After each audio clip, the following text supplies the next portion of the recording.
We begin the broadcast with tonight's big number, 44%. That is the gap between presidential aspirant Ferdinand Marcos Jr. and his closest rival, Vice President Leni Robredo, in Pulse Asia's January pre-election survey. Marcos Jr.'s numbers climbed a notch higher from 53% in December to 60%, while Robredo saw her numbers tumble from 20 to 14%. As he widens his lead over other presidential aspirants, Marcos Jr. also remains elusive on which forums or debates to attend. For the third time, he has declined to attend a presidential debate, this time by CNN Philippines, for yet another conflict in schedule. Tomorrow, though, Marcos is expected to take part in Sunshine Media Network's debate, but he might be facing off Leody de Guzman alone, as other hopefuls have decided to forego the program of the Apollo Quiboloy-owned network.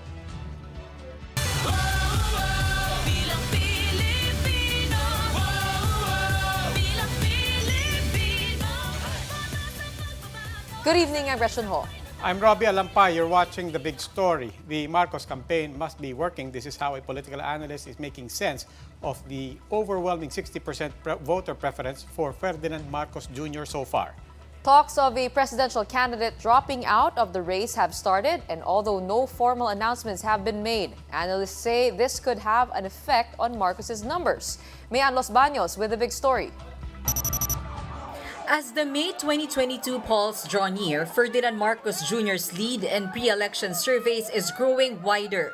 In the January Pulse Asia survey, Marcos Jr. got 60% of the votes, up from 53% in December. A far second is Vice President Leni Robredo, whose numbers dropped to 16% after reaching 20% in December. Behind them are Senator Manny Pacquiao, Manila Mayor Isko Moreno, and Senator Ping Lacson. For UP Political Science Professor Aris Arugay, some voters might just be riding the bandwagon, with some preferring to vote those most likely to win. But still, he finds reaching 60% historical. Hindi pa ito nangyari sa kasaysayan ng halalan sa ating bansa after martial law. After 1986, yung mga presidential elections, walang nakakakuha ng lagpas sa 50% o yung tinatawag natin na majority sa ating eleksyon. The survey was conducted during the middle of discussions on Marcos Jr.'s disqualification cases, as well as his absence in presidential fora. For Arugay, this could mean that the strategies implemented by the Marcos camp are working. But the challenge now is how Marcos plans to maintain his lead. This as rumors circulate that other presidential candidates are withdrawing. Kailangan nilang may mag-offer na sila yung mas maayos na alternatibo dun sa frontrunner. Kailangan din nilang sigurong questionin yung viability ng frontrunner. Should Marcos Jr. win the presidential race, Arugay says he will have a solid support from the majority of Filipinos. But the professor also warns that this could also lead to abuse of power. As for the vice presidential survey, Davao City Mayor Sara Duterte continues to lead the survey polls as well. She's followed by Senators Tito Soto and Kiko Pangilinan, Dr. Willie Ong, and Deputy Speaker Lito Atienza. Reporting for News 5, Mayan Los Baños, we are One News. What trends are we seeing from voters in their choice for for president? That big question and more with Pulse Asia Executive Director Ana Tabunda. Director Tabunda, welcome to The Big Story. Good evening. Ma'am, of course, everybody's looking for context here. This was conducted in the days before January 24. Remind us, what were the key developments and key issues surrounding those days that could have factored into the preferences of people? I don't think there were any key issues that specifically factored into this increase in voter preference for Bongbong Marcos, because the news developments were more about COVID-19, Typhoon Odette, And so there were really no developments that directly affected the results. In other words, it also did not capture the developments in the days that followed, particularly the debates and the fora that Mr. Marcos did not attend. Yes, apparently it's not even being affected by that decision not to attend. Now, of course, it is still early, and these are all rumors, but there are, of course, early speculations, this being the Philippines, early gossip about candidates dropping out. We won't speculate as to who that might be. But does the survey also reflect whom people might be looking at as their second choice for president, regardless of who their first preference is? Well, we asked their second choice directly, and their second choice is Isko Moreno. But the first question is phrased this way: if the one you chose for president of the Philippines does not continue his/her presidential candidacy, whom would you vote for if the elections were held today? So it's premised on their first choice not running, which is unlikely in the case of Bongbong Marcos. Okay, Mr. Bunda, just one last question. When do we expect the next Pulse Asia survey? We're conducting a survey this February, so we will probably be able to release the results of that early March. Okay, maraming salamat po. That was Pulse Asia Executive Director Ana Tabunda. As his survey lead widens, Marcos has once again declined the invitation of a major news network to join a presidential debate, this time hosted by CNN Philippines. But he will attend the debate hosted by the broadcasting arm of Pastor Apollo Kibuloy, which the rest of the presidential candidates have declined. Gretch, give us a rundown. That's correct, Robbie. In fact, apart from Marcos, only Leoty de Guzman will be attending SMNI's debate tomorrow. Senator Manny Pacquiao has refused to join the debate tomorrow in a conscience decision, saying Kibuloy is a wanted man and a blasphemer. Meanwhile, Senator Ping Lacson says he and running mate Senator Tito Soto will skip the SMNI debates for the simple reason of Kibuloy's political endorsement. Recall that Kibuloy already announced that he supports Marcos and Sara Duterte. Attorney Barry Gutierrez, speaking for Vice President Leni Robredo, said she already has a prior commitment on SMNI's debate date. Nevertheless, she will be available in future forums by COMELEC. Manila Mayor Isko Moreno's campaign manager Lito Banayo said the presidential will likewise not attend the debate as he will be in Samar. Now, while we are still in politics, when we return, El Shaddai spiritual advisor slams brother Mike Velarde's endorsement of Ferdinand Marcos Jr., saying it was a personal and not a group endorsement. As campaign sorties get underway, the IATF has opted to stick to Alert Level 2 in Metro Manila, at least until the end of the month. And pure early 2000s nostalgia. Catch the highlights from this year's Super Bowl halftime show with the biggest names in hip-hop all in one stage. These big stories after the break.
tungkol sa tinutukoy na endorsement ni Brother Mike Velarde kay BBM o Bongbong Marcos. Yung endorsement na yon ay hindi endorsement ng buong El Shaddai. Ito po ay personal endorsement ni Brother Mike Velarde. That was the overall spiritual advisor of El Shaddai, Bishop Ted Bacani. He says El Shaddai is not endorsing the presidential bid of Ferdinand Marcos Jr. despite the personal endorsement of its founder, Brother Mike Velarde. He also revealed that Velarde allegedly neither consulted him nor the elders of the charismatic group. Recall that Velarde announced over the weekend that he is going to support the unit team for this year's polls.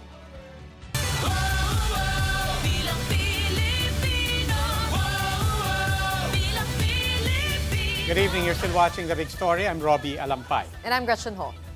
After denying Brother Mike's endorsement was El Shaddai's, Bishop Ted Bacani says supporting Marcos Jr.'s candidacy is wrong. Bacani says El Shaddai members are free to choose their candidates in the May polls. In the same video, Bacani cited the widespread human rights abuses and massive corruption under the Marcos regime, even questioning Marcos Jr.'s call for unity when the Marcoses have not apologized for human rights violations during martial law. Bishop Bacani also rallied at alleged efforts of the Marcos camp to rewrite history. Based on the World Bank United Nations Office on Drugs and Crime Stolen Asset Recovery report, the Marcoses amassed an estimated 500 billion pesos worth of ill-gotten wealth. Na hindi na may pagkakaila, bilyon ang mga nadambong noong panahon na yon. Hindi lamang po milyon. At marami nang nakuha muli ang gobyerno. Kanya, mali po yun. Kanya, sa lahat ng mga kasapi ng El Shaddai, malaya kayong pumili. To further clarify Brother Mike Velarde's political endorsement and El Shaddai's stand on the matter, we have with us on the show Bishop Emeritus of the Archdiocese of Novaliches and El Shaddai spiritual advisor, Most Reverend Bishop Teodoro Bacani. Bishop Bacani, welcome to The Big Story. Thank you very much, Rodi, at mga tagapakinig natin. Magandang gabi po at Happy Valentine's Day sa inyo lahat. Happy Valentine's po. Bishop, linawin lang po natin, may proseso po ba ang El Shaddai na mag-endorso ng kahit sinong kandidato? Wala po nangyayari hanggang ngayon. Ha? Si Brother Mike, dati-dati nag-endorse ng mga senatorial candidates at natural, kumakampanya siya para doon sa buhay party list dati sapagkat yun na sinusuportahan niya. Pero para sa presidential candidates, wala pong proseso. Kanya walang pinagdadal. At ngayon lang naman nagtaas ng kamay ng kandidato si Brother Mike na at hindi pa karapat-dapat itaas ang kamay ni Bongbong Marcos sapagkat hindi karapat-dapat maging Pangulo ng ating bansa yan. But is Brother Mike violating any of the rules or the mandates of El Shaddai? And if so, I guess the other way to ask it is he allowed to endorse anyone? Well, of course, he's allowed to endorse anybody. Kasi that is the right of every citizen and of every Catholic to choose and to endorse the candidate. That I have repeatedly said that. That is his right. But he cannot claim that El Shaddai is endorsing this. He does not claim, by the way, that El Shaddai is endorsing the candidate. He only says, that is my candidate. My favorite yan. Okay. Pero hindi niya sinasabing, ito ang kandidato ng El Shaddai. Sa gusto niya, ayayaan sila na sumama sa kanya. Pero sila malaya kung sumama sa kanya o hindi. Hindi niya pwedeng obligahin ang sino man sa El Shaddai. That said, Bishop, a lot of people cannot make the distinction between Brother Mike and El Shaddai. What is your message to the flock? Kanya, sinasabi ko, karapatan ng lahat ng mga members ng El Shaddai na pumili ng kanilang gustong kandidato. Yan din naman ang tinuturo, ang tagal na natin tinuturo yan sa El Shaddai. At si Brother Mike, sang-ayon naman yan. Hindi pwedeng hindi niya sang-ayunan yan. Walang command vote ang El Shaddai. Never has there been in El Shaddai any command vote. Walang El Shaddai vote sa lahat ng mga halalan. At kanya itong pag-endorse nito, personal lang. Sabi niya, ninanyayaan lamang niya mga tao na makiisa sa kanya. Pero personal na paanyaya yun. Maraming salamat po, Most Reverend Bishop Teodoro Bacani Jr.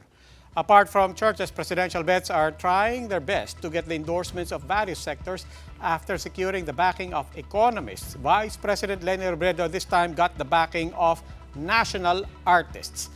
Mobile journalist Jacob Lazaro has the story. After getting the backing of more than 100 economists, Vice President Leni Robredo this time got the endorsement of some of the country's most revered artists, including national artists for music Ramon Santos and Ryan Cayabyab, national artist for literature Rio Alma, national artist for dance Alice Reyes, and national artist for visual arts Benedicto Cabrera, among others. Hindi ba siya presidente, tapat na magsilbi? Ang tono at gawa niya ay walang pagkukunwari. As we say in theater, bravo, bravo, bravo, bravo. Almario said they sent out to the top aspirants their 10-point criteria ng Katipunan sa Kultura at Kasaysayan, which lays out their ambitions for culture, arts, and economy. Only Robredo responded. Kung iisipin, hindi nyo naman kailangan lumahok pa, pero lumalahok kayo dahil sa malaking pagmamahal sa bayan. In a latter event, meanwhile, Robredo was yet again swooned by a different group, the Guapos for Leni. Basta mahal siya, mahal ang bayan, guwapo ka. On Sunday alone, some 20,000 Kakampinks attended the Pink Sunday rally in Quezon City, the most vote-rich city in the country. However, with a huge turnout, the Quezon City LGU expressed their disappointment over health protocol violations. Interior Undersecretary Jonathan Malaya, however, admitted that enforcement of such rules will be difficult during election season, but still encourages the campaign organizers to set an example to their supporters. However, despite the several groups declaring their support for the VP, Robredo sees a drop of 4% in the latest Pulse Asia survey, but Attorney Barry Gutierrez, spokesperson of the OVP, points out that the survey does not yet reflect the impact of the VP's performance in forums and debates. Mobile journalist Jacob Lazaro, we are One News. Apart from Robredo, other candidates are trying their best to grow their numbers as the election draws near. Isko Moreno kicked off his campaign in the Visayas in his mother's hometown of Calbayog City in Samar. Here, Moreno shrugged off the latest Pulse Asia survey, which put him at the bottom of the rankings. Senator Manny Pacquiao, meanwhile, attends the Foreign Correspondents Association of the Philippines presidential interview today. Despite the quiet, Pacquiao says they are planning something big as he continues his campaign tomorrow in Manila, Rizal, Laguna, and Central Luzon. Ping Lacson and running mate Tito Soto welcomes almost 3,000 attendees in their political rally in Mawab, Davao, followed by another rally in Moncayo. In an interview, Lacson says declaring martial law is not part of his to-do list if elected president. Calyodi de Guzman remains firm in his push to decriminalize abortion and legalize divorce should he become president. De Guzman said this in an interview with the Catholic Church-run station Radyo Veritas. And the unit team visits inaugurated their headquarters in Tuguegarao City in Cagayan. Former Senate President Juan Ponce Enrile, who is also celebrating his 98th birthday, also endorsed Ferdinand Marcos Jr. as his presidential candidate.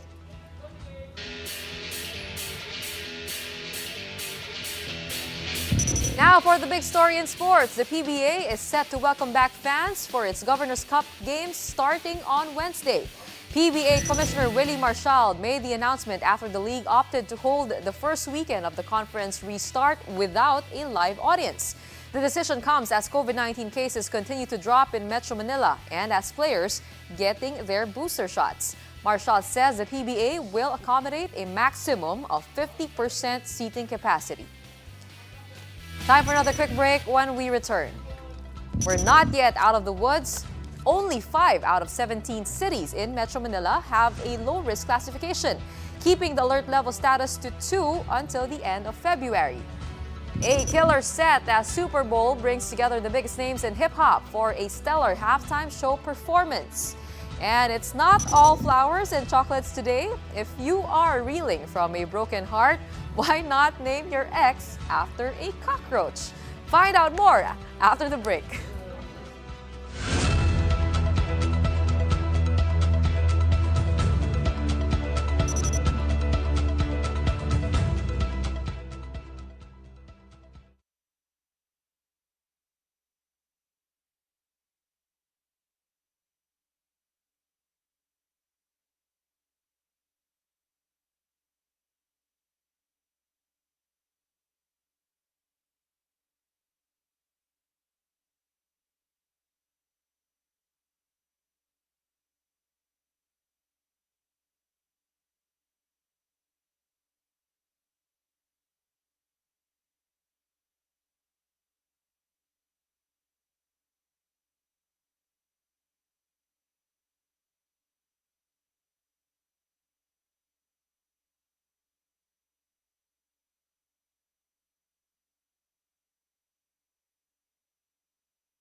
Good evening. You're still watching The Big Story. I'm Robbie Valentine. And I'm Gretchen Ho. Metro Manila will remain under Alert Level 2 until the end of the month, while 7 areas in Visayas and Mindanao were moved to Level 3. While there's clamor to further downgrade NCR to Alert Level 1, experts are still considering COVID and vaccination numbers. Mobile journalist Pamela Vasquez gives us a front seat to the story.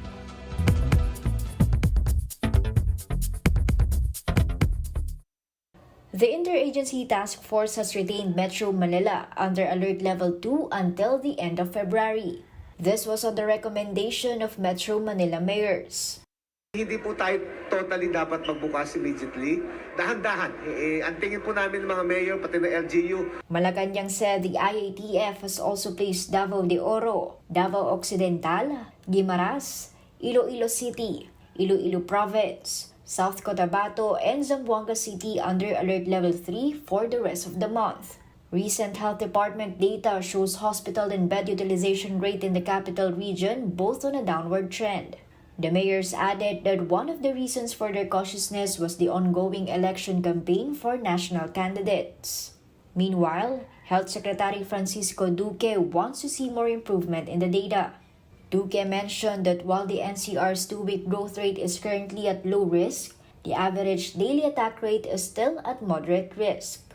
Ang katumbas ng moderate risk sa alert leveling system is level 2. Na dapat umabot sa 7, yun ang threshold, or below, hindi tayo makakapag-de-escalate to alert level 1. Last week, Presidential Advisor for Entrepreneurship Joey Concepcion called on the government to further ease restrictions in Metro Manila and other areas with high vaccination rates. But medical groups agreed it's too early to downgrade Metro Manila to Alert Level 1, as many are still unvaccinated. Marami pa ring seniors at saka mga immunocompromised ang hindi pa nababakunahan. Tapos yung ating babakunahan na kabataan na below 5 to 11. While 99% ang fully vaccinated, pag tinig natin sa lahat ng mga priority group, kailangan pang i-push natin yung A2. Mobile journalist Pamela Vasquez, We Are One News.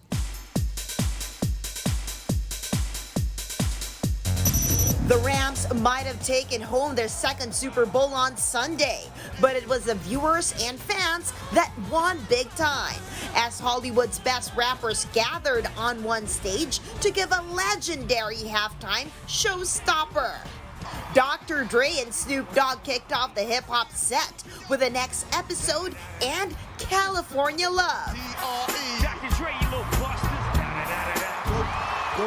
A 50 Cent on Upside Down surprised with his hit song In the Club before Mary J. Blige belted hits Family Affair and No More Drama.